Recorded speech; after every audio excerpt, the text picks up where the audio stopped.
Hello दोस्तों, नमस्कार। आज की वीडियो में आपका स्वागत है। आज जो वीडियो है वो है आपका 2004 का इस प्रशिक्षित स्नातक हिंदी का सॉल्व पेपर प्रश्न पत्र है, यानी हल प्रश्न पत्र, जो कि TGT Hindi UP TGT Hindi का है। ठीक है, देखिए 2004 का ये परीक्षा पेपर है। और आप अगर हिंदी की तैयारी कर रहे हैं टीजीटी पीजीटी या अन्य किसी परीक्षा की, तो अपने आप को चेक भी कर सकते हैं कि आपको कितना आता है। देखिए, पहला क्वेश्चन है, आँख के अंधे गांठ के पूरे का क्या अर्थ होगा? धनी परंतु मूर्ख, गरीब किंतु अक्लमंद, धनी परंतु अक्लमंद, गरीब परंतु मूर्ख। आँख के अंधे और गांठ के पूरे, तो इसके लिए जो होगा वो होगा आपका पहला, धनी परंतु मूर्ख। अगला क्वेश्चन देखिए, गागर में सागर भरना क्या होता है? संक्षिप्त बात को विस्तृत रूप में कहना, संक्षिप्त बात को संक्षेप में कहना, विस्तृत बात को संक्षेप में कहना, या विस्तृत बात को विस्तृत रूप में कहना। विस्तृत बात को संक्षेप में कहना होता है।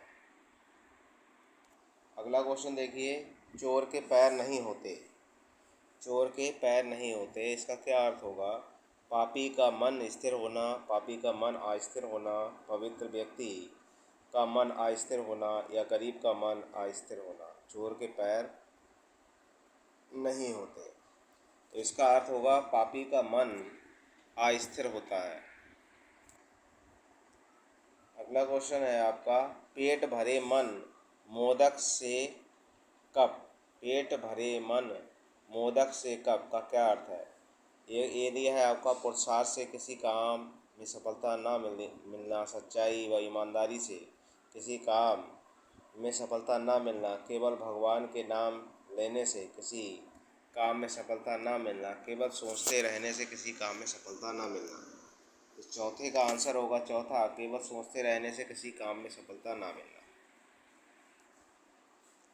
अगला क्वेश्चन है, अरहर की टट्टी गुजराती ताला, इसका अर्थ क्या होगा? बड़ी वस्तु के लिए अधिक व्यय करना, बड़ी वस्तु के लिए कम व्यय करना, छोटी वस्तु के लिए अधिक व्यय करना, छोटी वस्तु के लिए कम व्यय करना। पांचवें का अर्थ होगा आपका तीसरा, छोटी वस्तु के लिए अधिक व्यय करना। अगला क्वेश्चन देखिए, जो मिठाइयाँ पसंद हो आप खा लो। जो मिठाइयाँ पसंद हो आप खा लो, इसका क्या अर्थ होगा? जो मिठाइयाँ पसंद हो आप खा लो, इसका सही रूप में ये कैसे लिखा जाएगा? जो मिठाई पसंद हो आप खा लो, जो मिठाई पसंद हो तुम खा लो, जो मिठाइयाँ पसंद हो तुम खा लो, जो मिठाइयाँ पसंद हो उन्हें आप खाइए। तो छठे का आंसर होगा आपका चौथा, जो मिठाइयाँ पसंद हो उन्हें आप खाइए। हम बचपन में वहाँ जाता रहा, सही वाक्य देखना है इसमें। ठीक है, इसका सही या शुद्ध रूप क्या होगा? हम बचपन में वहाँ जाएंगे, हम बचपन में वहाँ जाते रहे हैं। मैं बचपन में वहाँ जाता रहा, मैं बचपन में वहाँ जाऊँगा। तो सातवें का होगा आपका तीसरा, मैं बचपन में वहाँ जाता रहा।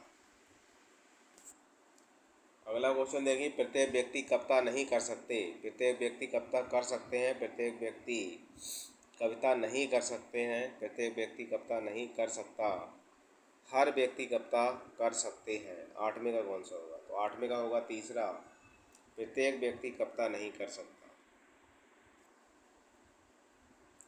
अगला क्वेश्चन देखिए, हेम नरेश को पुस्तक दिया। हेम नरेश की पुस्तक दी, हेम ने नरेश को पुस्तक दी, हेम नरेश का पुस्तक देगा, हेम ने नरेश का पुस्तक दिया। हेम ने नरेश को पुस्तक दी, नवे का होगा आपका दूसरा। अगला क्वेश्चन है, मंत्री ड्राइवर को कार चलवाता है।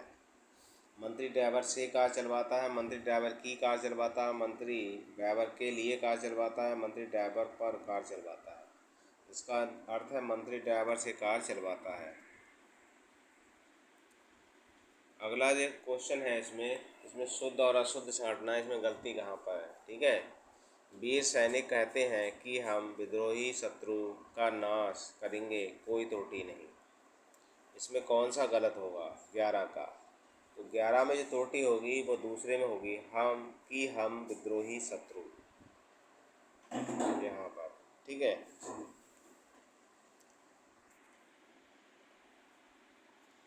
विद्रोही और शत्रु यहाँ पर 2 बार आ गया, इसलिए इसी में इसकी गलती होगी। अगला क्वेश्चन है, सच्चा मित्र है जो आपत्ति के समय सहायता करे, कोई त्रुटि नहीं। सच्चा मित्र है, सच्चा मित्र जो आपत्ति के समय सहायता करे, इसमें कोई त्रुटि नहीं। कौन सा होगा इसमें? गलत है कोई या नहीं है, इसके बारे में देखेंगे 12वें में। सच्चा मित्र जो आपत्ति के समय सहायता करे, तो 12 का जो होगा वो तीसरा होगा। ठीक है, सहायता करे, ये इसमें क्या है? इसमें आपका सहायता करे और सहायता करे, इसी में आपका क्या होगा? त्रुटि होगी। ठीक है, करें या करे में अंतर है। करें, ये देखिए ये जो बिंदी लगी है ये नहीं होगी इसमें। अगला क्वेश्चन है, तुम अपना कर्तव्य अच्छी तरह निभाएं, अन्यथा आपके मित्र को हार्दिक दुख होगा, कोई त्रुटि नहीं। 13 का होगा, तुम अपना कर्तव्य अच्छी तरह निभाएं, तुम अपना कर्तव्य अच्छी तरह निभाओ, ये दूसरे में इसमें गलती होगी। अगला क्वेश्चन देखिए, हेम और नरेश बालकों को भली भांति पढ़ाते हैं, कोई त्रुटि नहीं। हेम और नरेश बालकों को भली भांति पढ़ाते हैं। 14 का होगा दूसरा, बालकों को भली भांति पढ़ाते हैं। 14 का जो होगा दूसरा। अगला क्वेश्चन देखिए, प्रातः उठना लाभदायक है और जल्दी सो जाना भी अच्छी आदत है, कोई त्रुटि नहीं। प्रातः उठना लाभदायक है और जल्दी सो जाना भी अच्छी आदत है। 15 का जो होगा वो होगा दूसरा, और जल्दी सो जाना।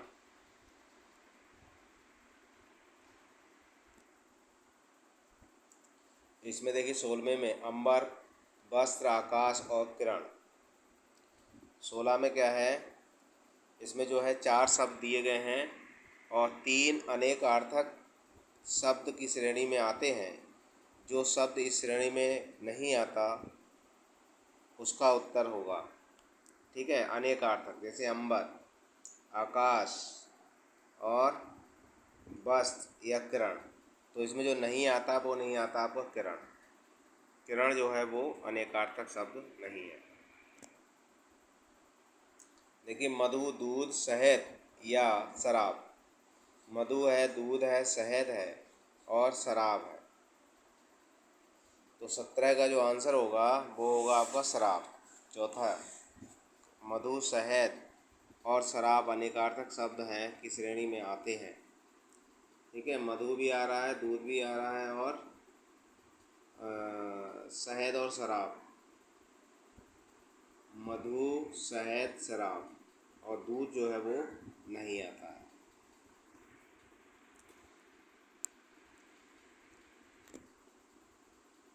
अगला क्वेश्चन देखिए, इंद्र है, सिंह है, ब्राह्मण है और सूर्य है। तो इसमें जो है इंद्र है, अनेकार्थक शब्द में आपका इंद्र भी आ जाता है और आपका सिंह भी आ जाता है और आपका सूर्य भी आ जाता है, ब्राह्मण नहीं आता। अगला क्वेश्चन देखिए, इसमें भी देखिए सत्ता है, बल है, शक्ति है और सेना है। इसमें कौन कौन आ रहा है? इसमें बल आ रहा है अनेकार्थक शब्दों में, इसमें शक्ति आता है और इसमें आता है सेना। इसमें सजा नहीं आता अनेकार्थक शब्दों में। अगला क्वेश्चन है आपका तात, पूज्य, पिता और मोती।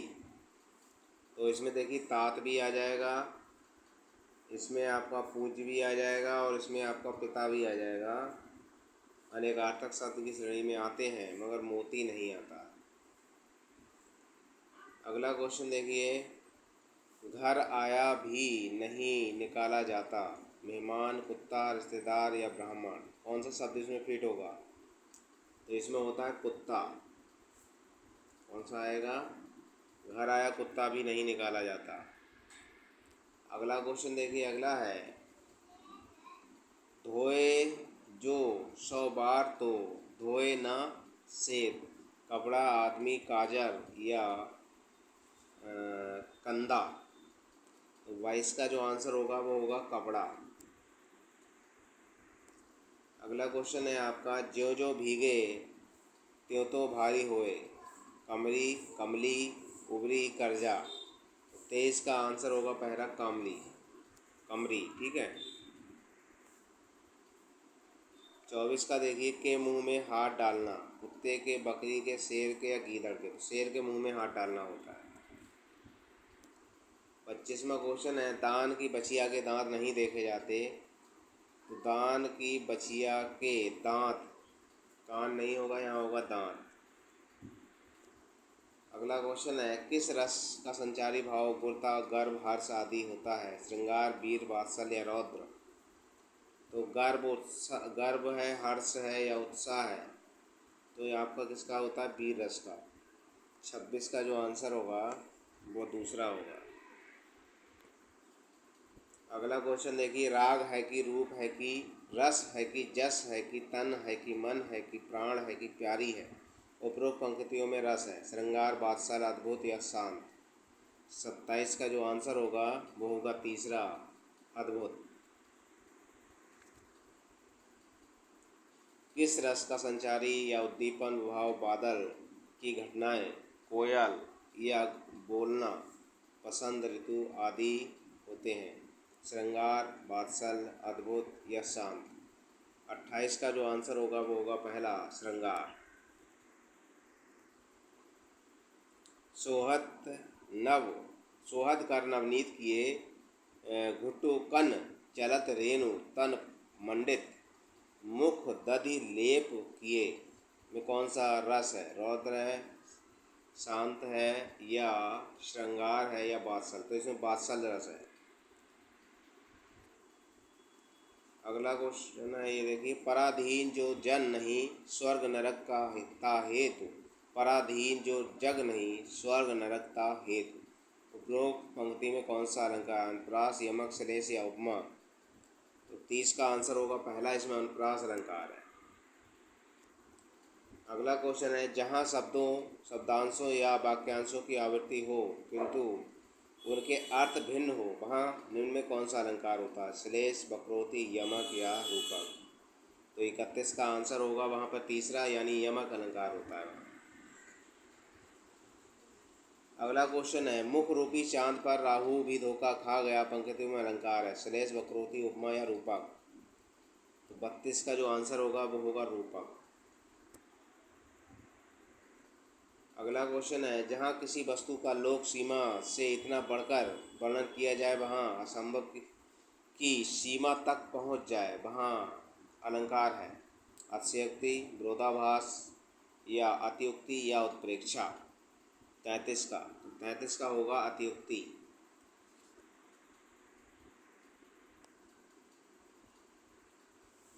अगला क्वेश्चन देखिए, मात्रिक आधार सम जाति का छंद है, रोला, दोहा, चौपाई या कुंडलियाँ। 34 का जो होगा वो होगा दूसरा, दोहा। अर्थसम जाति का जो है वो है आपका दोहा। इसमें 13 और 11 मात्राएं होती हैं। चौपाई के प्रत्येक चरण में कितनी मात्राएं होती हैं?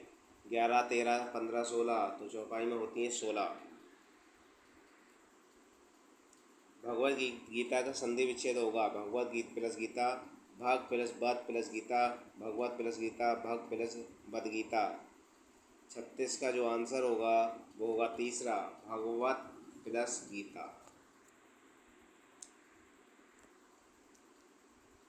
मनोरम का संधि विच्छेद है, मन प्लस ओरम, मन प्लस ओरम, मनो प्लस रम, मना प्लस रम। तो 37 का जो आंसर होगा वो होगा चौथा, मना प्लस रम। बड़े बढ़ाई ना करे, बड़े न बोले बोल, रहमन हीरा कब कहे, लाख टके का मोल। रहीम द्वारा लिखित इन पंक्तियों में बड़े शब्द का प्रयोग किस रूप में हुआ है? विशेषण, संज्ञा, सर्वनाम या क्रिया विशेषण। बड़े बढ़ाई ना करें, ठीक है। तो इसमें जो होगा संज्ञा के बदले क्या है, इसमें पूछा गया है, तो 38 का आंसर होगा दूसरा, संज्ञा के रूप में।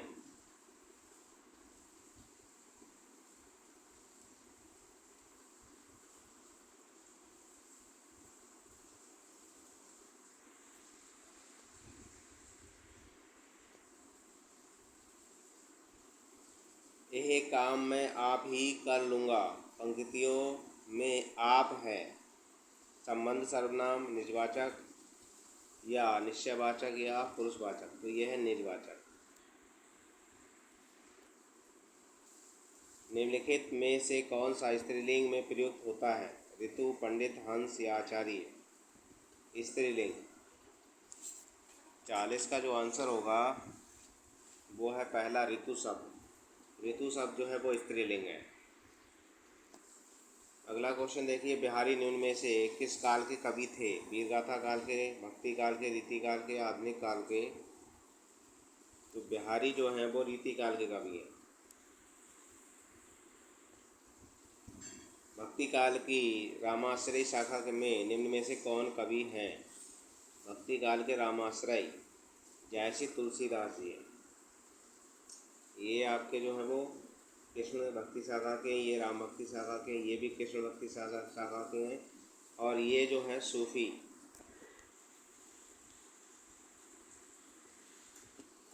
अगला क्वेश्चन देखिए, निम्न भाषा की बोलियों के वर्गीकरण के आधार पर छत्तीसगढ़ी बोली है पूर्वी, पश्चिमी, पहाड़ी या राजस्थानी। छत्तीसगढ़ी कौन सी है? तो छत्तीसगढ़ की जो है वो है 43 की चौथी, राजस्थानी। राजस्थानी हिंदी छत्तीसगढ़ी बोली है। हिंदी भाषा की बोलियों के वर्गीकरण के आधार पर तो इसमें जो आएगा वो आएगा पूर्वी बोली। पूर्वी बोलियों में क्या है, छत्तीसगढ़ी बोली आती है। अगला क्वेश्चन देखिए, अगला है, नमक का दरोगा कहानी के लेखक है जयशंकर प्रसाद, प्रेमचंद, गुलाब राय या फिर रामचंद्र शुक्ल। नमक का दरोगा, तो ये है आपका प्रेमचंद की कहानी है।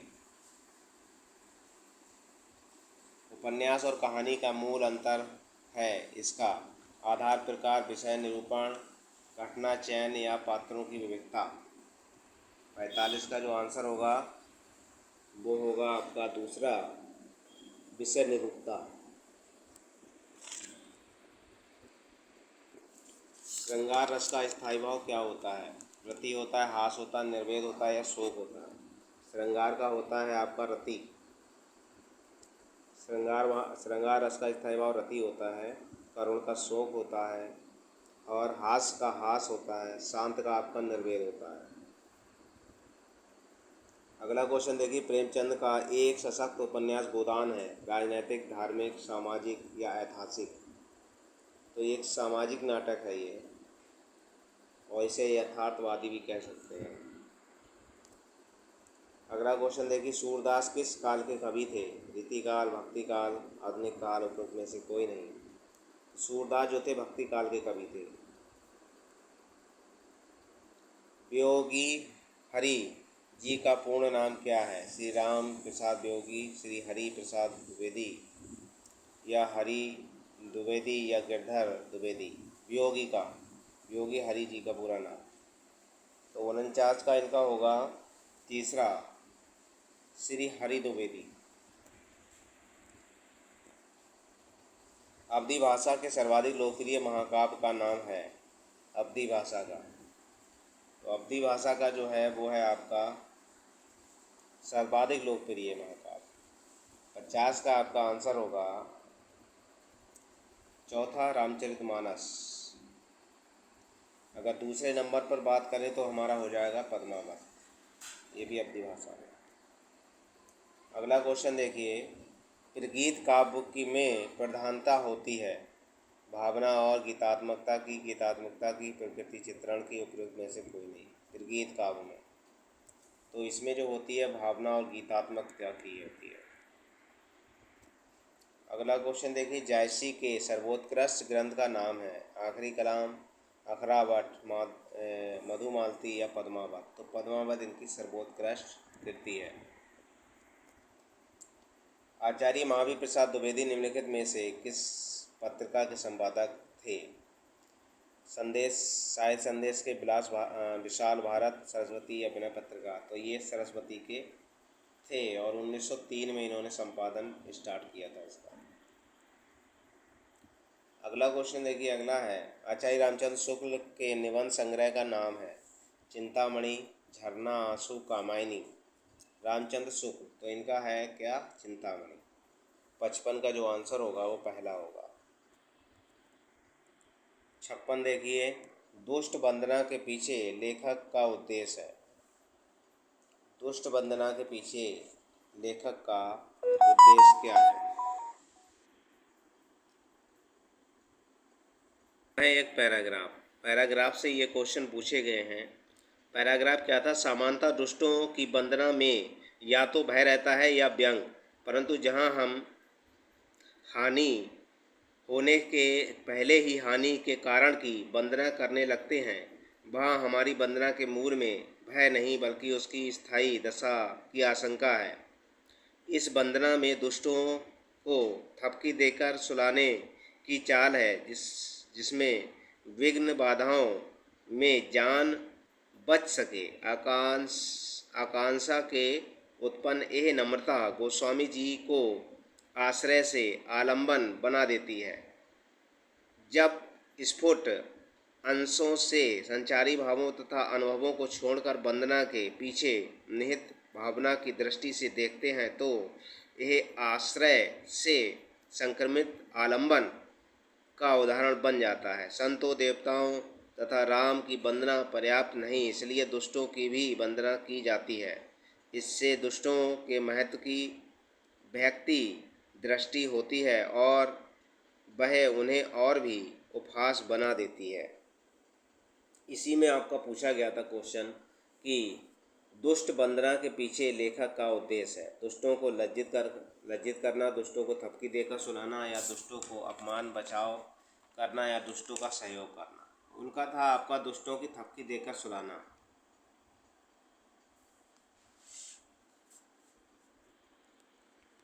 अगला क्वेश्चन है आपका, रामचरितमानस एक भक्ति काव्य है, इसमें दुष्ट वंदना का रहस्य है। इसमें क्या रहस्य है उसका? तुलसी की व्यापक दृष्टि, तुलसी के सभी को राममय देखना, या तुलसी की उदारता, या तुलसी का शील सौजन्य। इसका जो आंसर होगा वो होगा दूसरा, तुलसी का सभी को राममय देखना। उपरोक्त गद्यांश का शीर्षक हो सकता है तुलसी की दृष्टि वंदना, तुलसी की उदारता, तुलसी का मानवीय दृष्टिकोण और प्रयोग तीनों। तो इसमें जो था वो था आपका तीसरा, तुलसी की मानवीय दृष्टिकोण। अगला जो क्वेश्चन बना था वो था, देवताओं, महापुरुषों, सज्जनों के साथ दुष्टों की वंदना इसलिए सार्थक कही जाएगी कि महाकवि तुलसीदास संत कवि थे, उदार चेता थे, या हित आहित और अपने पराये की भावना से ऊपर उठ सकते थे, या निर्भरता चाहते थे। 59 का चौथा होगा निर्भरता। जीवन में हास्य का महत्व इसलिए है कि वह जीवन को प्रेरणा देता है, आनंदित करता है, आगे बढ़ता है या सरस बनता है। तो 60 का होगा आपका चौथा, सरस बनता है।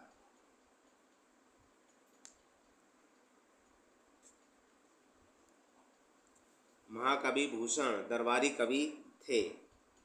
उनके आश्रयदाता राजा का नाम था शिवाजी, छत्रसाल, औरंगजेब या वीर सिंह जूदेव। 61 का 61 का आंसर होगा पहला, शिवाजी थे। छत्रपति शिवाजी की प्रशस्ति में लिखे गए 2 काव्य ग्रंथों का नाम है बावनी शिवराज भूषण, शिवाचरित, शिवा विशाल या शिवा वैभव, शिवा चिंतन, शिव कथा या शिवा विक्रम। तो आपका 62 का जो आंसर है वो है पहला ही, शिवा बावनी और शिवराज भूषण। ठीक है, इसमें कौन सा है आपका पहला।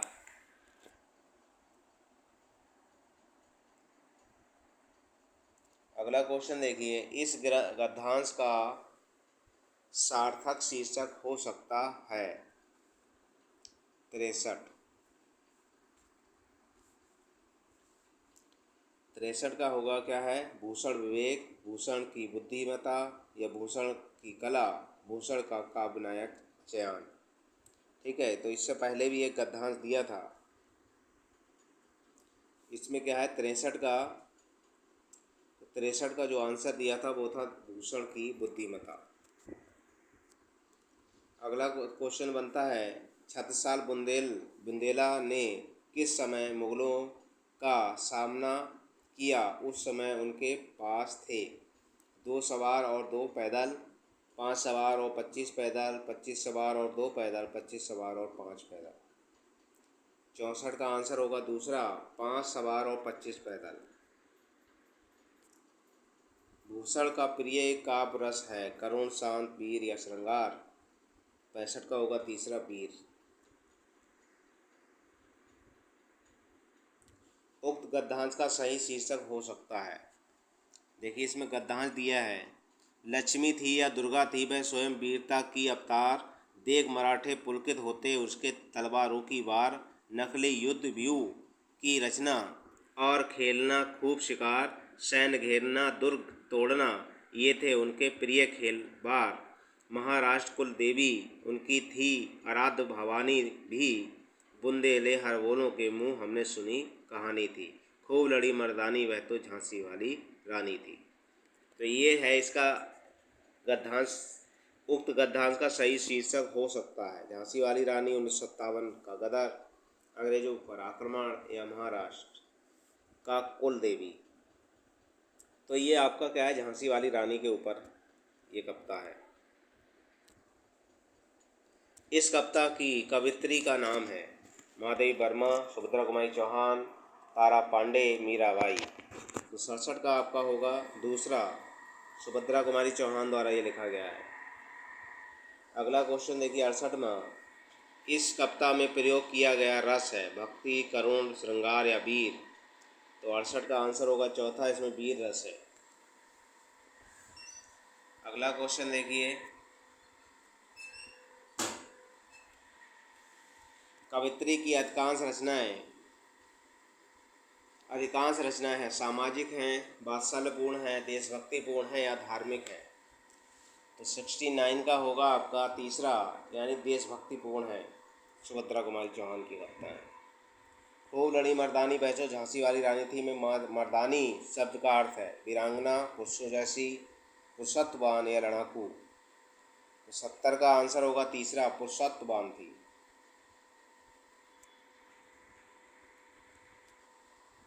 अति अंतरक्षित पृथ्वी आकाश, अंतरक्षित की बात हो रही है। तो इसमें क्या है, इसमें कुछ प्रश्न दिए हैं 71 से लेकर मतलब 80 तक प्रश्न दिए हैं। इसमें प्रत्येक में किसी सर्वाधिक उपयुक्त युग्म को चुनिए जो कि दिए गए शब्द का पर्यायवाची हो, मतलब अंतरिक्ष का पर्यायवाची होगा। पृथ्वी, आकाश, व्योम आकाश, सुरभ या सिद्धार्थ या अनंत या गगन। 71 का जो होगा आंसर वो होगा चौथा, अनंत और गगन। अम्बुज का क्या होगा, अम्बुज कमल होगा, शंख होगा, कमला ब्रह्मा होगा, वज्र बेत होगा या मीन या जलकुंभी होगी। 72 का होगा पहला, कमल या शंख। अगला क्वेश्चन है खल। खल का मतलब क्या है, विश्वासघाती, निर्लज, नीच, दुर्जन, दुष्ट या धोखेबाज, खली या खरल। 73, तो 73 का होगा दूसरा, नीच और दुर्जन।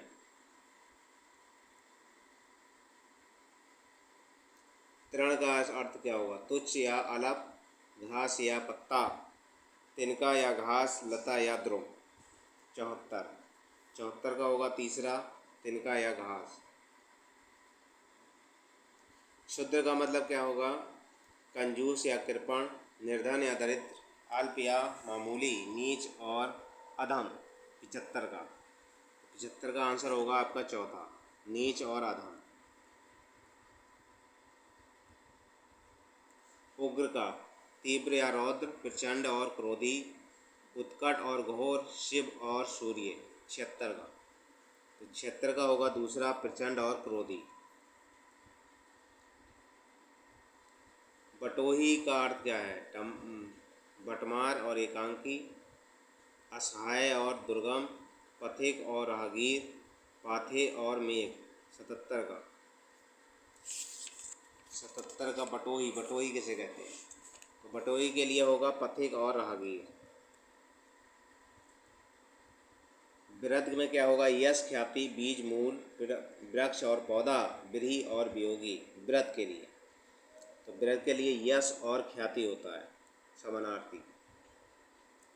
आपका या तू का क्या होगा? पर्यायवाची, समान। पथिक या कष्ट, काल या हवा, यातना या हिंसा, राक्षस या निशाचर। तो ये होगा चौथे का, राक्षस और निशाचर। विभु का होगा सर्वव्यापक, नित्य, ब्राह्मण, आत्मा, महान, ईश्वर, चिरस्वामी या दृढ़। 80 का होगा पहला, सर्वव्यापक और नित्य। दुर्घटना का दृश्य देखकर नीलिमा का कलेजा पसीज गया। दिन बैठ जाना, हालात खराब होना, गर्मी लगना, दया उत्पन्न होना। 81 का जो आंसर होगा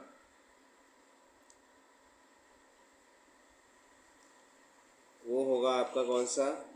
चौथा, दया उत्पन्न होना। मंत्री के आने पर जनता ने उन्हें आंख उठाकर भी नहीं देखा। चुप रहना, जी चुराना, ध्यान तक ना देना, अनसुनी करना। 82 का आंसर होगा तीसरा, ध्यान तक ना देना। अगला क्वेश्चन है, महाराज दशरथ यथा नाम तथा गुणे थे।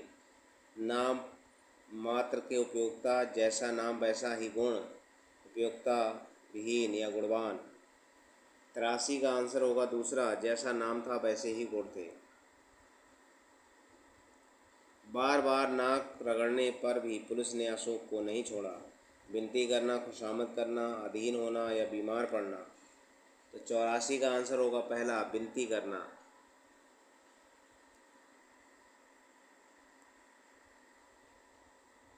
कोई काम ना करके कीमती संध्या दिन भर मक्खी मारा करती है। जीव हत्या करना, कीड़े मकोड़े मारना, घिनौने काम करना, खाली बैठना। तो इसका होगा आपका खाली बैठना। सब्ज बाघ दिखा कर निषीद ने कपिल से 1000 रुपये ठग लिए। घुमाने ले जाना, बाग में हरियाली दिखाना, प्रकृति निरीक्षण करना, झूठा आश्वासन देना। झूठा आश्वासन दिया। 86 का चौथा होगा। एक प्रधानाचार्य को आया देखकर आपस में लड़ रहे विद्यार्थी हक्का बक्का हो गए। अचानक में अचरज में पड़ना, भयभीत होना, भाग जाना या छुप जाना। तो हक्का बक्का का क्या अर्थ होगा? 87 का। तो ये होगा अचरज में पड़ जाना। मेरा इतना नुकसान हो गया और तुम्हें खेलियाँ सूझ रही हैं। दिल लगी करना, मज़े में रहना, खेलना, खेल खेलना या हंसना। 88 का। तो 88 का होगा पहला, दिल लगी करना।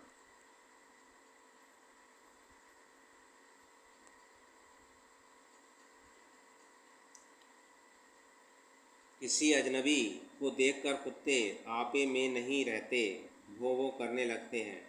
होश में ना रहना, मिथ्या बकवास करना, क्रोध में खड़क उठना, अपनी सुध खो देना। 89 का होगा तीसरा, क्रोध में भड़क उठना।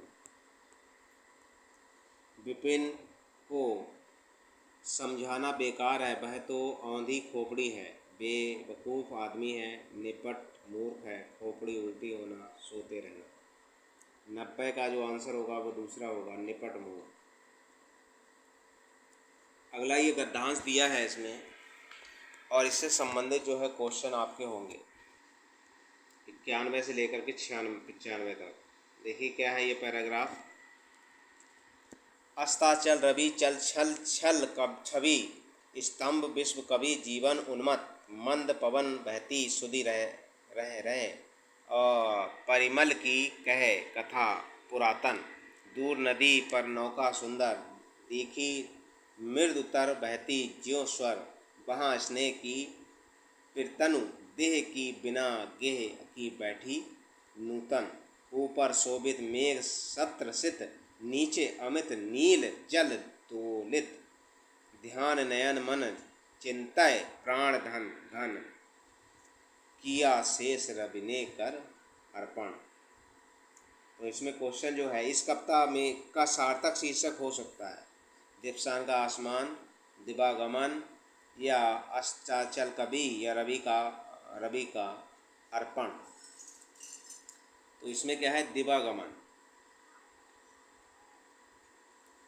इस कविता में छायावादी कवि निराला ने प्रकृति का मनोरम चित्रण किया है, या अगस्त सूर्य और उसकी प्रतीक्षा में रथ संख्या का वर्णन किया है, मादक भावनाओं की अभिव्यक्ति की है, या सूर्यास्त का चित्रण किया है।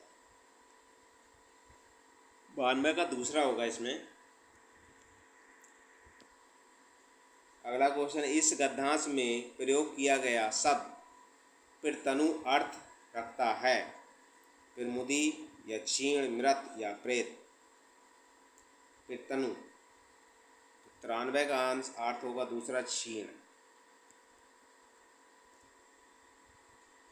पंडित निराला हिंदी के श्रेष्ठ साहित्यकार थे, लेखक तथा कवि दोनों थे, समाजवादी कवि थे, या प्रख्यात एवं सर्वोत्कृष्ट छायावादी कवि थे। तो 94 का आंसर होगा चौथा।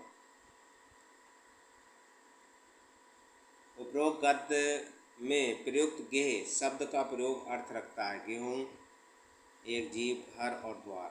95 घर। 96 से 100 तक गद्यांश को पढ़कर इन प्रश्नों के उत्तर दीजिए।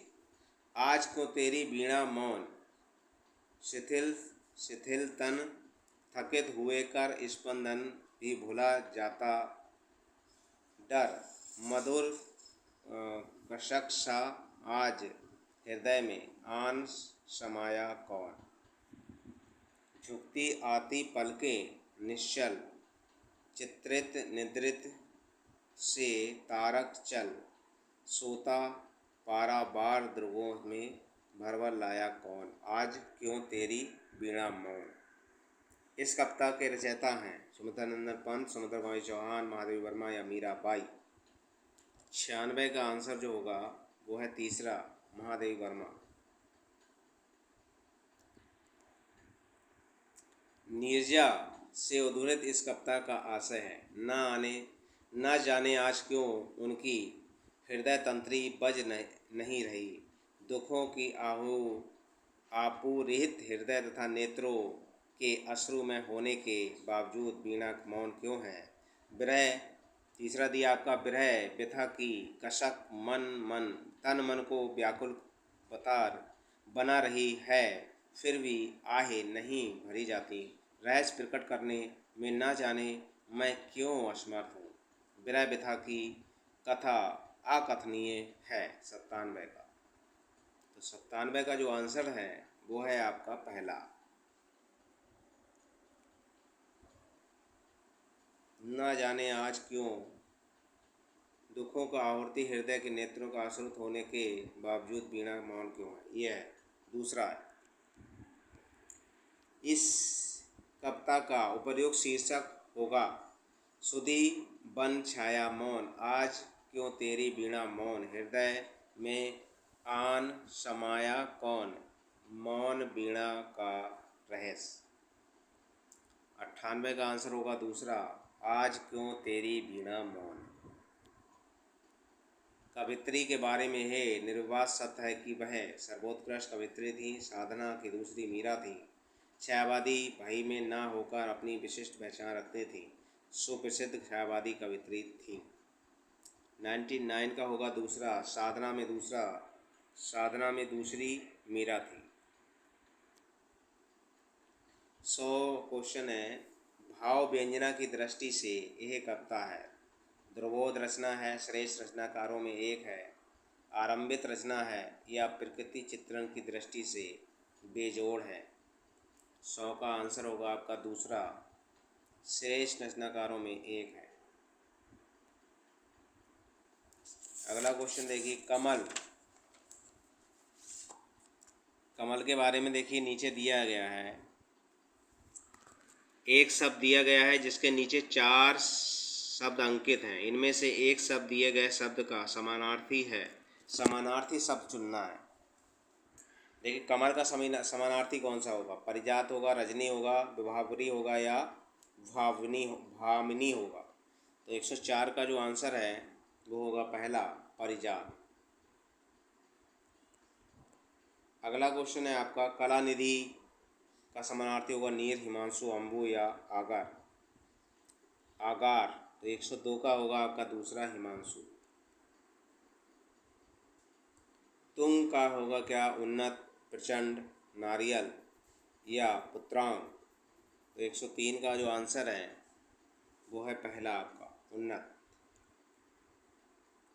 शिखी का समानार्थी होगा शिखायुक्त, मयूर, बुलबुल या बैल। शिखी। तो 104 का होगा आपका दूसरा, मयूर। मिलिंद का समानार्थी क्या होगा? भुजंग, सरता, कगार या भ्रमर। मिलिंद। तो मिलिंद कहते हैं भ्रमर के लिए। अगला क्वेश्चन देखिए, जिसे किसी से लगाव ना हो उसे क्या कहेंगे? नस्वर कहेंगे, विलुप्त कहेंगे, लिप्सु कहेंगे या निर्लिप्त कहेंगे या अलगाववादी कहेंगे। जिसे किसी से लगाव ना हो। 106 का आंसर होगा आपका तीसरा, निर्लिप्त कहेंगे उसे। जो कुछ जानने की इच्छा ना रखता हो। जिज्ञासु, जननी, जानकी या नीतिक। 107 का होगा पहला, जिज्ञासु, जो कुछ जानने की इच्छा रखता हो। जो बात लोगों से सुनी गई हो। आसुतु, सर्वप्रिय, लोकोक्ति या किंवदंती। 108 का आंसर होगा चौथा, किंवदंती। सबके समान अधिकार, परम विश्वास।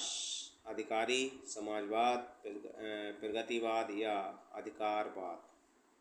109 का होगा दूसरा, समाजवाद। रजोगुण वाला तो तामसिक होगा, राजसिक होगा या वाचिक होगा या सात्विक होगा। रजोगुण वाला व्यक्ति क्या होगा? तो ये होगा आपका कौन सा? रजोगुण वाला यानी राजसिक कहलाता है। फिर गद्यांश दिया है। फिर क्वेश्चन, सच्चे वीर अपने प्रेम के जोर से लोगों को सदा के लिए बांध लेते हैं। वीरता और अभिव्यक्ति कई प्रकार की होती है। कभी लड़के मरने से, खून बहने से, लोग तलवार के सामने बलिदान करने से होती है, तो कभी जीवन के गूढ़ तत्व और सत्व की तलाश में बुद्ध जैसे राजा विरक्त हो कर वीर हो जाते हैं। वीरता एक प्रकार की प्रेरणा है। जब कभी उसका विकास हुआ तभी एक रौनक, एक रंग, एक बहार संसार में छा गई। वीरता हमेशा निराली और नई होती है। वीरों को बनाने के कारखाने नहीं होते, वे तो देवदार के वृक्ष की भांति जीवन रूपी वन में स्वयं पैदा होते हैं और बिना किसी के पानी दिए, बिना किसी के दूध पिलाए बढ़ती हैं। जीवन के केंद्र के निवास करो और सत्य की चट्टान पर दृढ़ता से खड़े हो जाओ। बहार की तरह छोड़कर जमीन के अंदर की सतहों में पहुँचो, तब नए रंग खिलेंगे, यही वीरता का संदेश है। इस गद्यांश के लिए उपयुक्त शीर्षक होगा वीरता स्मरण, सच्ची वीरता, वीरों का उत्पन्न होना या देवदार और वीर। 111 का आंसर जो होगा 111 का होगा दूसरा, सच्ची वीरता। इसका शीर्षक क्या है? सच्ची वीरता। लेखक पूछ लिए जाएंगे सरदार पूर्ण सिंह। ये क्या है? वीरता का संदेश क्या है? यह संकल्प एक किसी भी हालत में युद्ध जीतता है। युद्ध बुद्ध जैसे राजा की भांति विरक्त होना, उद्देश्य के लिए सच्चाई पर चट्टान की तरह अटल रहना, हमेशा नया और निराला रहना। वीरता का संदेश क्या है? तो 112 का होगा तीसरा, उद्देश्य के लिए सच्चाई तथा चट्टान की तरह अटल रहना। वीरों की देवदार वृक्ष से तुलना की गई है, क्यों? खाना पीना मिलने पर ही बढ़ते हैं, वह दिल उदार होता है, सत्य पर हमेशा पालन करते हैं, स्वयं पैदा होते हैं और बिना किसी के दूध पिलाए बढ़ते हैं। चौथा 13 का क्या होगा? चौथा होगा। अगला क्वेश्चन देखिए 114, निम्न में से कौन सा रूप वीरता का नहीं है? क्रोध, युद्ध, त्याग या दान।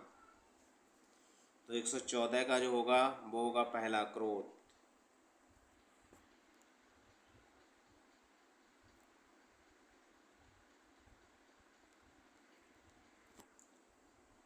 वीरता का एक विशेष लक्षण है नयापन, नकल, हास्य या करुणा। 115 का होगा नयापन। दिवस, ये क्या दिया है? दिवस के लिए देखो नीचे क्या है? विभावरी कहेंगे, अरविंद कहेंगे या ब्रहाणी कहेंगे या विचरण कहेंगे। दिवस, इसमें क्या है? नीचे 4 शब्द दिए हैं, इसमें से एक दिए हुए शब्द का विलोमार्थी शब्द है। विलोमार्थी, दिवस का विलोमार्थी क्या होगा? विभावरी होगा, अरविंद होगा या ब्रहाणी होगा या विचरण होगा, विक्षण होगा। दिवस के विलोम, तो दिवस का जो विलोम होगा वो होगा विभावरी। निर्मल का क्या होगा? पवित्र होगा, शुद्ध होगा, मलिन होगा या मृदु होगा। तो इसका होगा मलिन। उद्यम का विलोम शब्द क्या होगा? प्रवीण होगा, आलस होगा, नीरस होगा या निरप होगा। 118 का होगा दूसरा, आलस। 119 का देखिए महान, महान के लिए क्या होगा? मरण होगा, चेतन होगा, क्षुद्र होगा या मूढ़ होगा। तो 119 का होगा तीसरा, क्षुद्र।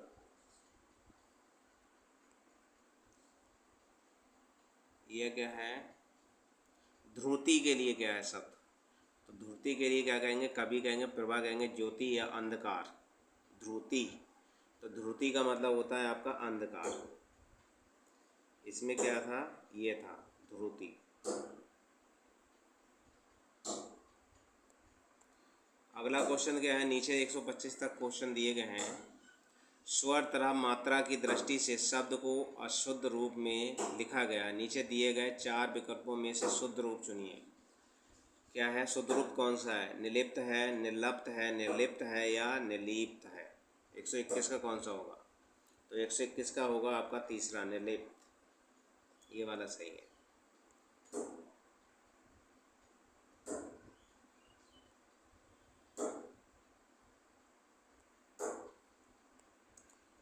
अगला देखिए इच्छाद्रुम, इच्छाद्रुम, इच्छाद्रुम या इच्छाद्रुम। 122 का जो आंसर होगा वो होगा तीसरा, इच्छाद्रुम। कौन सा है? इच्छाद्रुम। अब 123 में देखिए द्विरुक्ति या द्विरुक्ति या दुरुक्ति या द्विरुक्ति। 123, तो 123 का जो होगा वो होगा आपका कौन सा? 123 का 123 का होगा आपका पहला, द्विरुक्ति। 124 में देखिए विस्मृति या विस्मृति या विस्मृति या विस्मृति। 124 में 124 का चौथा होगा विस्मृति। 125 का देखिए जगतावाण या जगत प्राण या जगत प्राण या जगत प्राण। 125 का होगा तीसरा जगत प्राण। ठीक है, तो 125 क्वेश्चन थे ये जो 2004 का प्रश्न पत्र था। इसका था 2004 का टीजीटी का था 2004 का यूपी। तो ये मैंने करा दिया है आपका। मेरी वीडियो अच्छी लगे तो लाइक करें दोस्तों, ज़्यादा ज़्यादा शेयर करें। अभी तक चैनल सब्सक्राइब ना किया सब्सक्राइब कर लें, बेल आइकन घंटी दबा दें ताकि आने वाली पिछली सारी वीडियो आपको मिल सकें। धन्यवाद।